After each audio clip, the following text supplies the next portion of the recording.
اسرائیل کے ذریعے فلسطینی علاقوں پر فضائی حملوں کا سلسلہ جاری ہے۔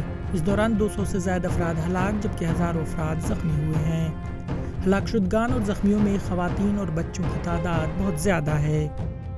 اس دوران غزہ کی پٹی سے رپورٹنگ کرنا بہت مشکل ہو گیا ہے کیونکہ اسرائیل میڈیا اداروں اور صحافیوں کو نشانہ بنا کر فضائی حملے کر رہا ہے تاکہ ان علاقوں سے صحیح خبریں پوری دنیا تک نہیں پہنچ سکے۔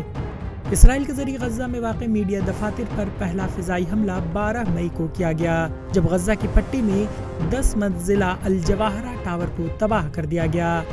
اس 10 منزلہ عمارت میں فلسطینی ڈیلی نیوز اخبار اور ٹی وی چینل العرابی سمیت میڈیا کے 14 دفاتر تھے۔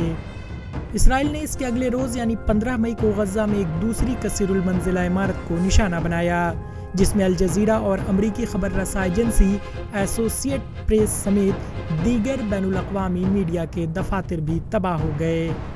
الجلالہ ٹاور کے مالک نے میڈیا کو اسرائیلی حملے کے مطابق پہلے ہی انتباہ دے دیا تھا اور عمارت کو حملے سے پہلے ہی خالی کرا لیا گیا تھا۔ اس کے علاوہ فیلڈ میں رپورٹنگ کے دوران نہ صرف فضائی حملے بلکہ رپورٹر کو اسرائیلی سیکورٹی فورسز بھی نشانہ بنا رہے ہیں۔ مڈل ایسٹ میڈیا نے اپنے ٹویٹر پر لکھا کہ اس کی صحافی کو یروشلم میں مظاہرے کی رپورٹنگ کے درمیان اسرائیلی پولیس نے زد و کوب کیا۔ مڈل ایسٹ نے لکھا کہ اسرائیلی فوج نے MEE کی نمائندہ لطیف عبدالعطف پر حملہ کیا جب وہ یروشلم کے پرانے شہر میں فلسطینی ہڑتال کی کوریج کر رہی تھیں۔